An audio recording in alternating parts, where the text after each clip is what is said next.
বিজ্ঞান ও প্রযুক্তির ইতিহাসে এমন অনেক বিস্ময়কর আবিষ্কার হয়েছে যা গবেষকদের মূল লক্ষ্য না থাকলেও ঘটনাচক্রে বা ভুলবশত ঘটে গেছে।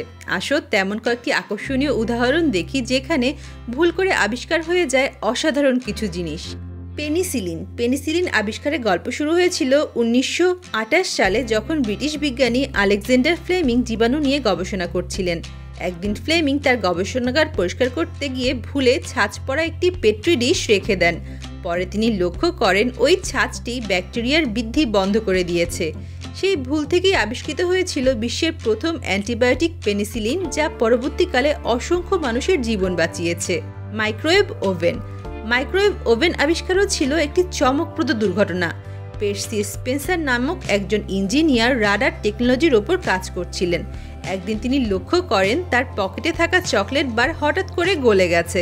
তিনি বুঝতে পারেন মাইক্রোওয়েভ বিকিরণ চকলেটকে গলিয়ে ফেলেছে। এরই সূত্র ধরে মাইক্রোওয়েভ ওভেনের জন্ম হয়, যা দ্রুত খাবার গরম করার এক যুগান্তকারী পদ্ধতি হিসাবে পরিচিত হয়। পটেটো চিপস আবিষ্কারও ছিল এক রেস্তোরাঁর মজার একটি ভুল।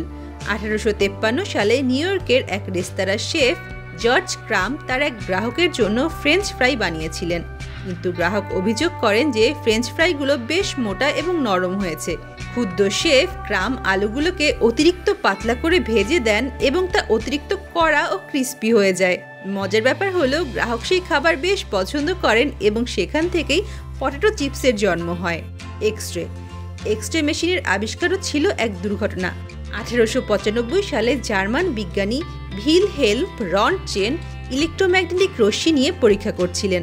তিনি দেখতে পান যে এক ধরনের অজানা রশ্মি কোনো ধাতু বা শক্ত পদার্থের মধ্যে দিয়ে চলে যেতে পারে এবং ভেতরের ছবি তুলতে সক্ষম। সেই অজানা রশ্মিকেই তিনি নাম দেন এক্স-রে, যা চিকিৎসা বিজ্ঞানে বিপ্লব ঘটায়। কোকাকোলার আবিষ্কারও ছিল এক মজার ভুলের ফসল।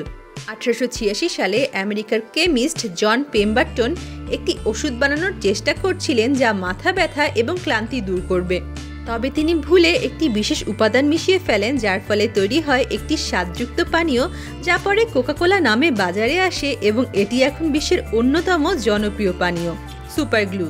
সুপারগ্লু আবিষ্কৃত হয়েছিল 1942 সালে, যখন ডক্টর হ্যারি কুভার একটি পরিষ্কার প্লাস্টিক তৈরি করতে চাচ্ছিলেন, কিন্তু তার তৈরি উপাদানটি এতই আঠালো হয়ে যায় যে তা পরে কোনো কাজে লাগানো সম্ভব হয়নি। পরবর্তীতে এই আঠা ব্যবহারযোগ্য এবং কার্যকরী বলে প্রমাণিত হয়, যা এখন সুপারগ্লু হিসাবে পরিচিত। টেফলন 1938 সালে রয় প্লাঙ্কেট নামের এক বিজ্ঞানী ফ্রিজ তৈরির উপাদান নিয়ে কাজ করছিলেন। ভুলবশত তিনি এমন একটি উপাদান তৈরি করে ফেলেন যা কোনো কিছুর সঙ্গেই লেগে থাকে না। পরে এই উপাদানটি টেফলন নামে পরিচিত হয় এবং আজ তা ননস্টিক কুকওয়্যারে ব্যাপকভাবে ব্যবহৃত হয়। টেক্সটাইল ডাই 1956 সালে উইলিয়াম পার্কিন ম্যালেরিয়ার চিকিৎসার জন্য কুইনিন তৈরি করার চেষ্টা করছিলেন, কিন্তু তার পরীক্ষায় একটি অপ্রত্যাশিত রং বেরিয়ে আসে। সেই রং ছিল উজ্জ্বল বেগুনি, যা পরবর্তীতে একটি জনপ্রিয় টেক্সটাইল ডাই হিসাবে পরিচিত হয়। এটাই ছিল প্রথম কৃত্রিম রং যা পুরো রং শিল্পে বিপ্লব ঘটিয়েছিল। প্লাস্টিক 1907 সালে লিও বেকল্যান্ড নামের একজন বিজ্ঞানী বৈদ্যুতিক যন্ত্রাংশের জন্য একটি নিরোধক তৈরি করার চেষ্টা করছিলেন। তবে ভুলে তিনি এমন একটি পদার্থ তৈরি করেন যা শক্ত, মজবুত এবং বিভিন্ন আকারে তৈরি করা সম্ভব। এই ভুল থেকেই আবিষ্কৃত হয়েছিল প্রথম প্লাস্টিক, যা আজ আমাদের জীবনের এক অপরিহার্য অংশ। বন্ধুরা, এই ভুলগুলো থেকে হওয়া আবিষ্কারগুলো আমাদের জীবনকে নানা দিক থেকে সমৃদ্ধ করেছে এবং বিজ্ঞানের অগ্রযাত্রায় অবদানও রেখেছে অনেক। বন্ধুরা, কেমন লাগলো আজকের পর্ব কমেন্টে লিখে জানিও। যদি ভালো লেগে থাকে তাহলে অবশ্যই লাইক ও সাবস্ক্রাইব করে দিও। এই ভিডিওটি দেখার জন্য অসংখ্য ধন্যবাদ।